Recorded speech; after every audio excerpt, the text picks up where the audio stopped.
Picture yourself standing in a courtroom, facing a young woman barely in her 20s.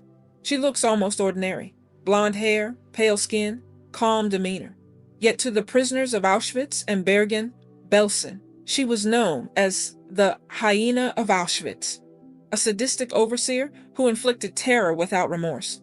How could someone so young commit such atrocities? Was Irma Grese a monster shaped by ideology or a product of the Nazi war machine? And what happened when justice finally caught up with her? Irma Grese was born in 1923 in a small German village. Her childhood was harsh. Her mother committed suicide when Irma was just a teenager, leaving her emotionally scarred. In a Germany consumed by Nazi propaganda, she saw the SS as her ticket to authority and recognition. By age 19, she had volunteered for service at Ravensbrück, a concentration camp for women. Soon after, she was transferred to Auschwitz, where she quickly gained a reputation for cruelty. Witnesses later described her unleashing dogs on prisoners, beating women with whips, and even participating in sadistic medical experiments. Despite her age, Grese climbed the ranks quickly. She wasn't just following orders. She embraced brutality, using fear to assert dominance over thousands of helpless victims.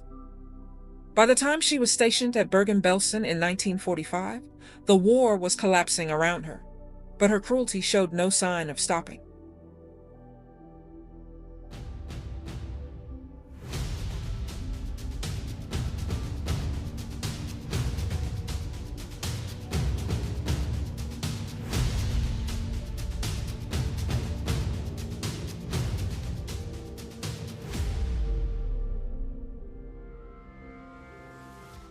When British forces liberated Bergen-Belsen in April 1945, they found scenes of unimaginable horror, mass graves, starving survivors, and camp guards desperately trying to blend into the crowds.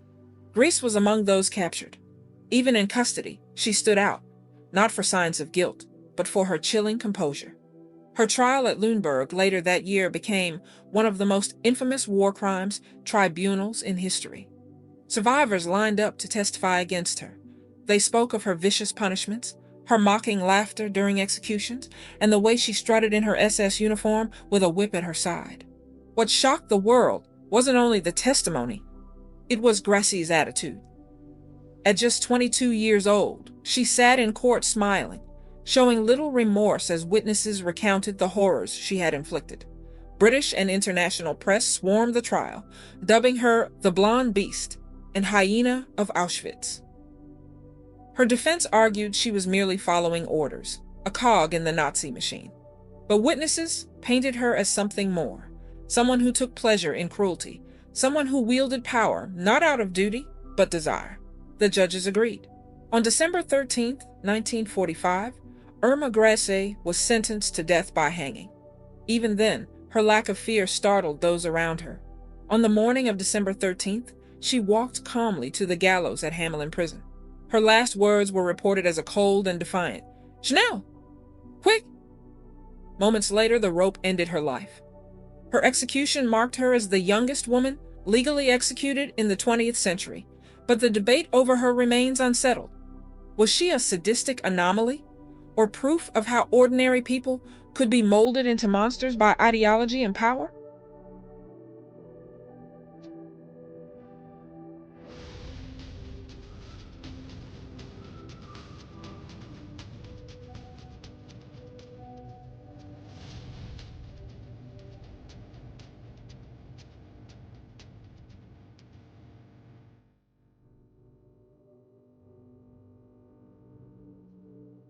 The story of Irma Grese didn't end with her hanging in 1945.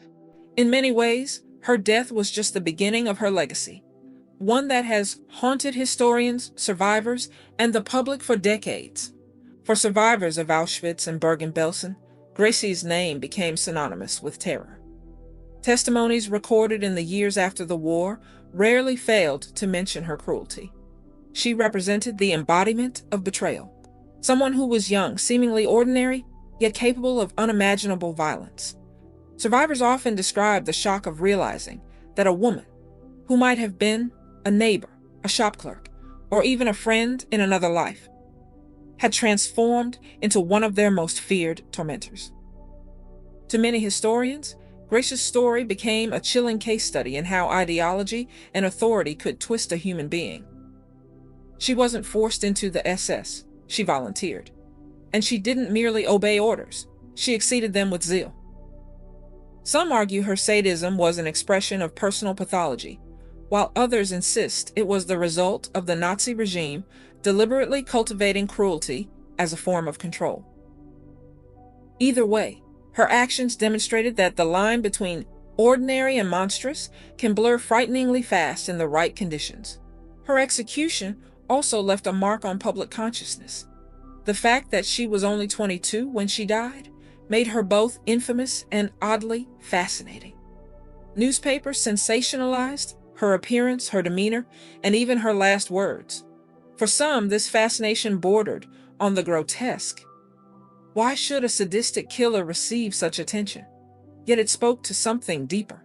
Society struggled to understand how someone so young and seemingly unremarkable could be capable of such horror.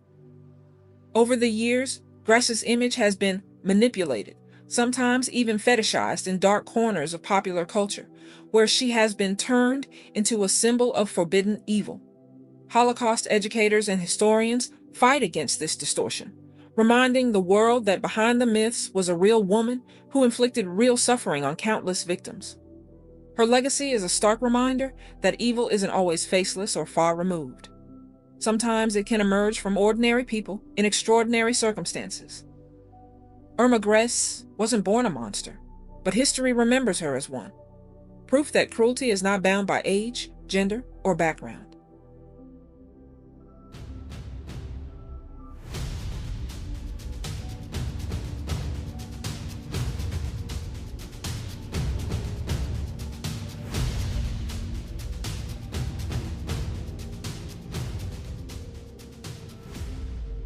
The execution of Irma Grese was more than just a punishment.